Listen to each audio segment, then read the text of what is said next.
stage, please.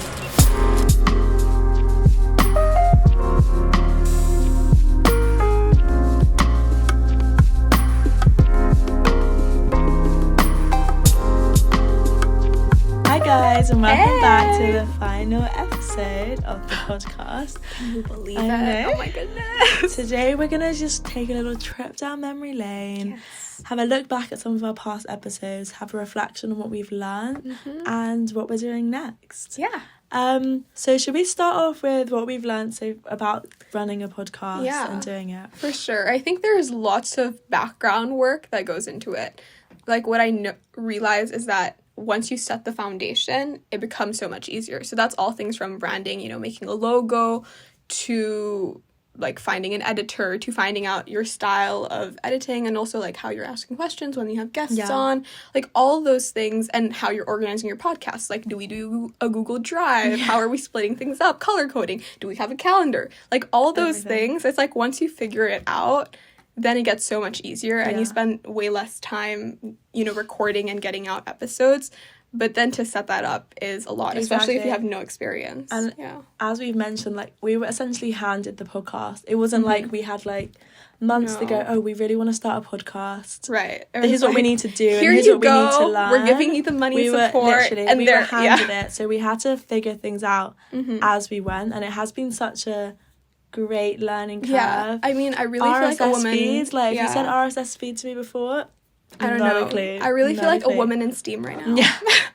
No, but it's like even setting up the microphones and dealing with the tech stuff, like, and also when it doesn't work, what do we do? Like, are we recording on our phone, this, that? Are we recording portrait, landscape? There are so many little choices like that you don't realize you have to make. Yeah, so much happens. Yeah. I think also another thing we've learned is, like, interviewing people. Oh, like, when we've had guests on, I think if I watch back the first guest episode we filmed versus the last one, I'm 10 times better. Yeah. Even just simple things like listening and actually asking questions based on what they said, rather than like what you have in your head, makes such a big difference to like how and an also episode to ask goes. More specific and detailed questions. Yeah, that's actually something we learn, I think, to ask better questions, which is a great life skill, by the way.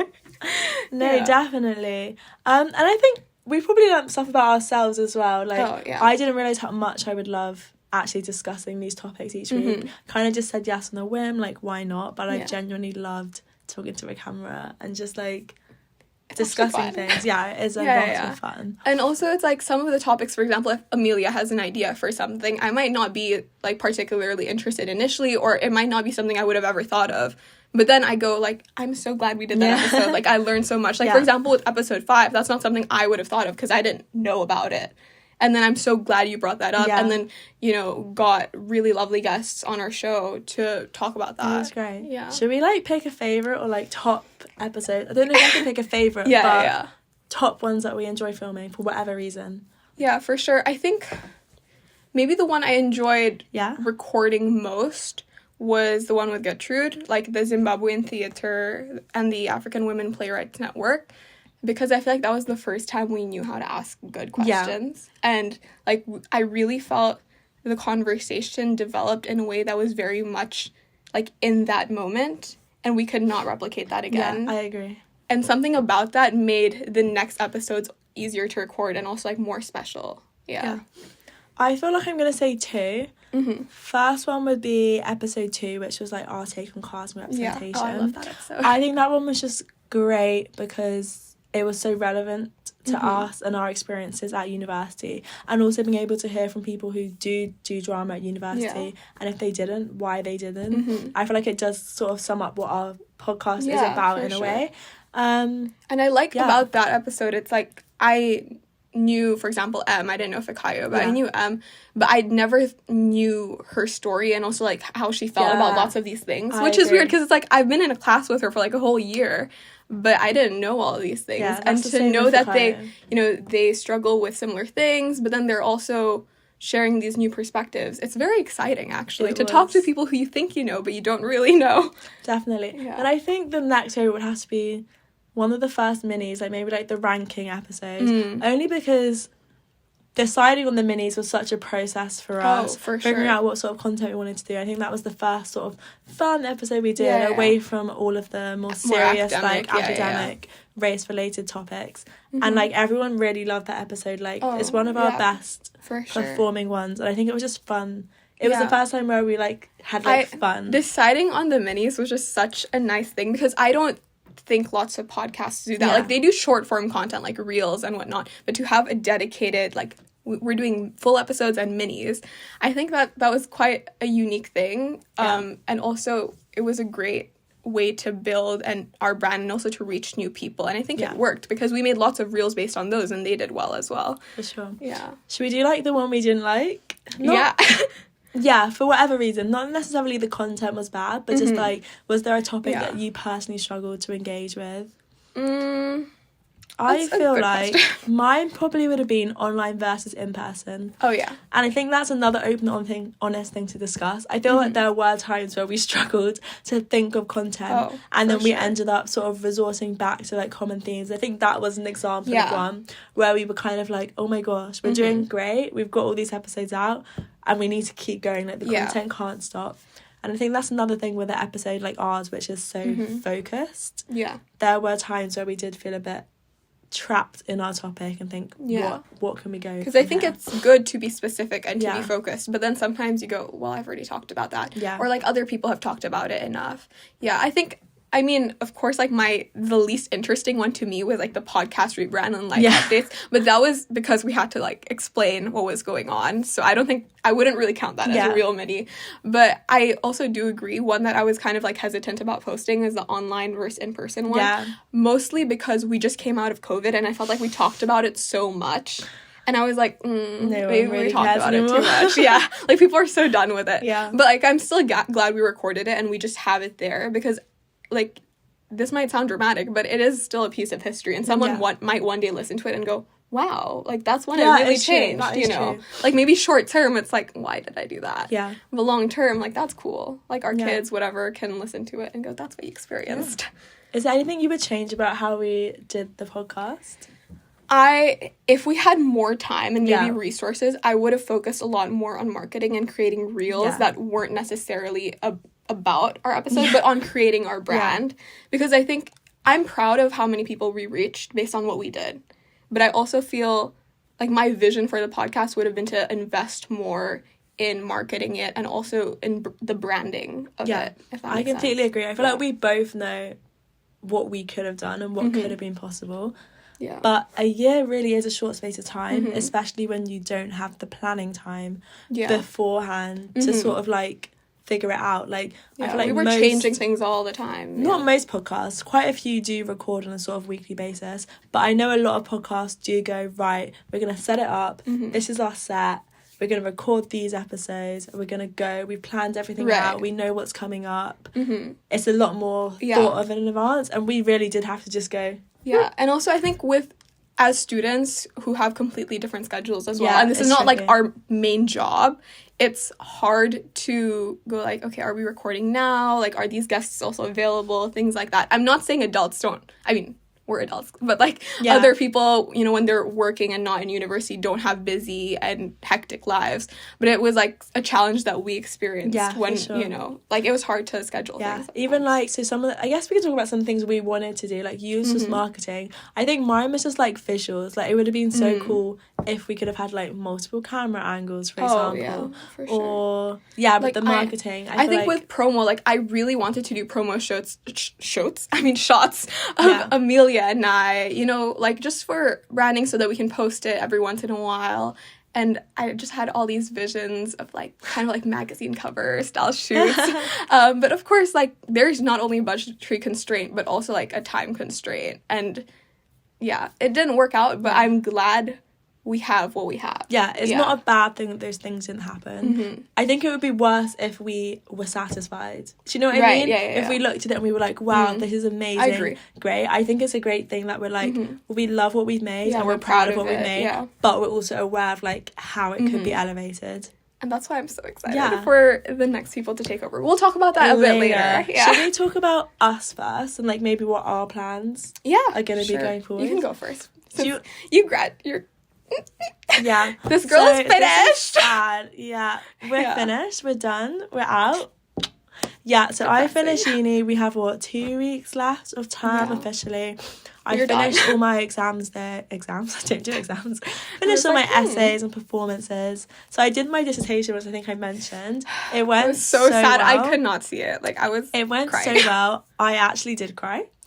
As soon as we bowed, the tears literally flooded out of my face. I felt such a sense of relief. That was the final assessment I ever had to do at university. It was the final bow. And it was just great that it could be a performance, you know? Which is, like, your identity. I literally got clapped out of uni. Like, what... The proper what more do you want? Yeah. What more do you want? So that went well. I also started a job this week, which is crazy.